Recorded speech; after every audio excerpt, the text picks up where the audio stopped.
Welcome to 6th grade history. This is lesson 163. And I realized I changed something before I was supposed to. Sorry about that. So we are finishing up chapter 18. And so you have a test on Friday over chapters 17 and 18. Then you have a test next Thursday over the entire book. So we will have you'll have a final skill sheet in your map skill sheet book that will help with picking out some questions things to know. The comprehension checks and the chapter checkups will be great help for you in studying for that final. Also, I'll be doing the review videos. So we'll review a couple chapters at a time or several just per video. And so that will help with knowing a lot what's on the test. So, and that final is scheduled for next Thursday. And there's a couple quizzes that will be next week as well. So just be looking for that, and we'll let you know everything that you're going to need to know for that. Just having I tried to break up the finals so that they weren't all on the same day, and so I have them scheduled between Wednesday, Thursday, and Friday. But of course, as I've said this, you have through the next week, the next Friday, to have that done and turned in. So turn it in on Friday, because we do need to get those final grades and everything finished up. But if you need that extra time. If you do not, if you get it all done, great. And then you'll be that much more ahead. You'll be done with school. So we do have 8 days right now left. And so, but you do have one more class for this day. So after this. So anyway, we're going to look at page 334. I'm going to ask a couple questions from yesterday's reading and then look at the last 3 countries of South America, okay? What is the second largest country in South America? Argentina, very good. Name the area of fertile grassland that extends across central Argentina.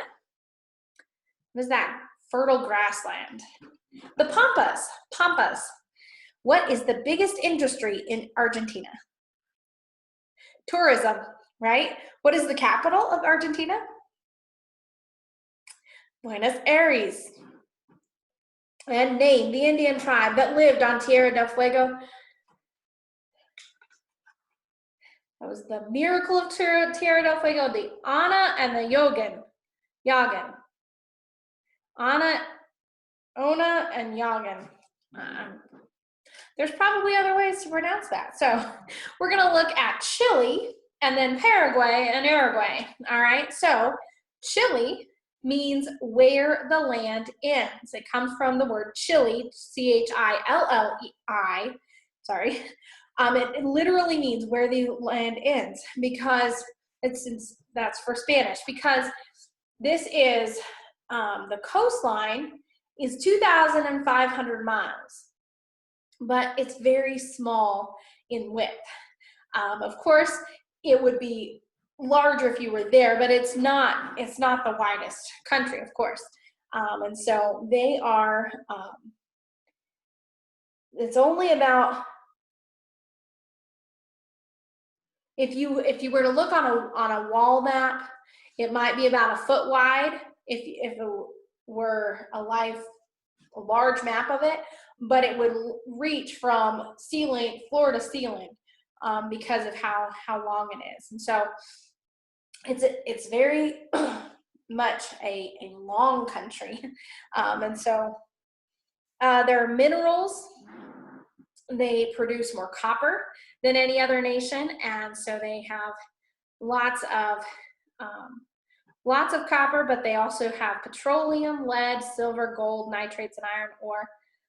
Fishing is a major industry there because of the coastline, and most of the people live in the capital of Santiago, but there is an important seaport. It's their center of industry, Valparaiso,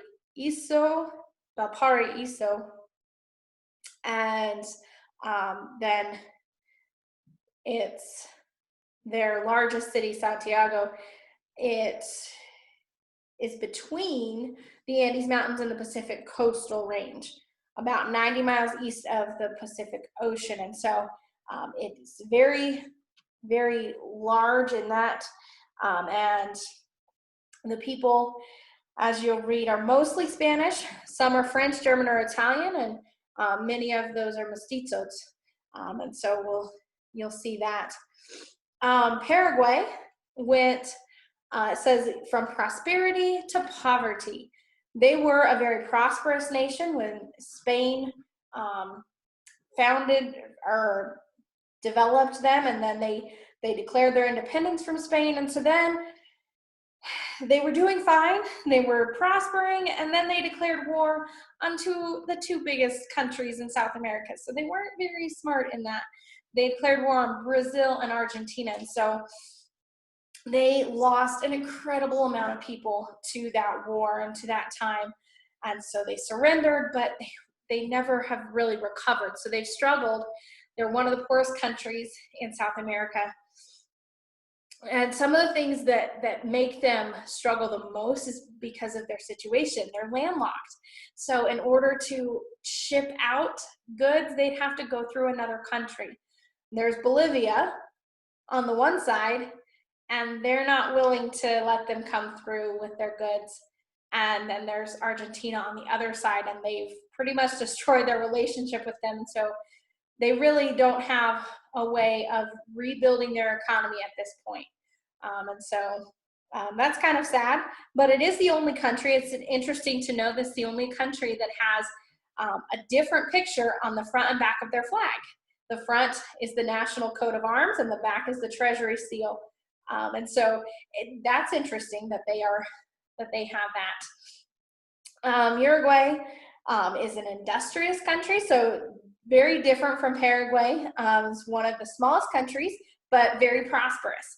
They are known for their good farmland, and they refine petroleum from neighboring countries. They don't really have any fuel of their own, but they'll refine it for other countries, and so that's a big boost to their economy. And they are able to export because they're next to the ocean, and so they've got many connections to different regions, and they have they're known for clean, modern cities with hydroelectricity and that natural energy.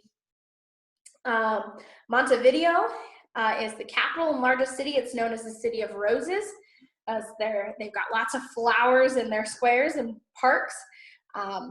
They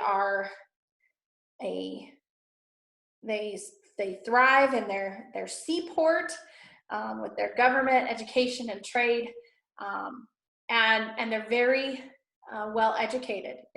Most of the population can read and write. So that's a big deal for some of those countries, is that literacy, because when people can read and write, they can do business and they won't feel like they're being cheated. And then as the same goes for the other side of that they don't feel like they could cheat someone because they can read and write and they can understand. So they wouldn't want to try to pull something on someone because it could come back on them pretty bad.